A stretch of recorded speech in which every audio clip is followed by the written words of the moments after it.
Hello. അങ്ങനെ നമ്മുടെ മഴയൊക്കെ അങ്ങ് തകർത്ത് പെയ്തുകൊണ്ടിരിക്കുകയാണേ. അപ്പോൾ എന്തേ നമ്മുടെ അടീനിയം അമ്മാവന്മാരെന്ന് വേണമെങ്കിൽ പറയാം. ഒരുപാട് വർഷത്തെ പഴക്കമുള്ള ആൾക്കാരാണ് ഇവരെല്ലാം. ഇവരെല്ലാം ഞാനങ്ങ് പോളിഷീറ്റിൻ്റെ കീഴിലോട്ട് അടുക്കി വെച്ചു. നമുക്ക് ഒരുപാട് കളക്ഷൻസ് ഒന്നുമില്ല അടീനിയത്തിൻ്റെ, വളരെ കുറച്ച് കളക്ഷൻസേ ഉള്ളൂ. അപ്പോൾ ഈ മദർ പ്ലാന്റ്സ് എന്ന് പറയുന്ന കുറച്ച് ഒരു 8-9 പ്ലാന്റ്സ് നമുക്ക് മദർ പ്ലാന്റ്സ് ആയിട്ട് ഇരിപ്പുണ്ട്. അപ്പോൾ ഇവർക്ക് കുഴപ്പമൊന്നുമില്ല. കഴിഞ്ഞ വർഷം ഇവർ മഴ മുഴുവൻ കൊണ്ട് വേറെ പ്രശ്നമൊന്നും ഉണ്ടായിരുന്നില്ല.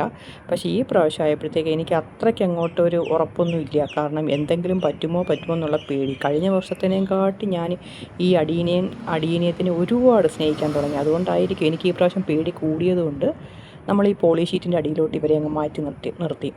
നല്ലപോലെ പൂക്കളൊക്കെ ഉണ്ടാകുന്ന സിംഗിൾ പെറ്റൽ വെറൈറ്റീസാണ് കേട്ടോ. ഈ പ്രാവശ്യം പിന്നെ ഞാൻ ഒരുപാട് കളക്ട് ചെയ്തിട്ടുണ്ട്. അടീനിയത്തിൻ്റെ ഡബിൾ പെറ്റലും സിംഗിൾ പെറ്റലും അങ്ങനെ ഒരുപാട് കളക്ട് ചെയ്തിട്ടുണ്ട്. അപ്പോൾ ഇവർ കുടുംബമായിട്ട് മൊത്തം ആൾക്കാരും ഇങ്ങനെ പോളിഷീറ്റിൻ്റെ അടിയിലോട്ട് കയറിയിട്ടുണ്ട്. പിന്നെ കുറച്ച് സീഡ്സൊക്കെ കിളിപ്പിച്ച് തുടങ്ങിയിട്ടുണ്ട്. അതും എല്ലാം ഇതിൻ്റെ അടിയിലുണ്ട്.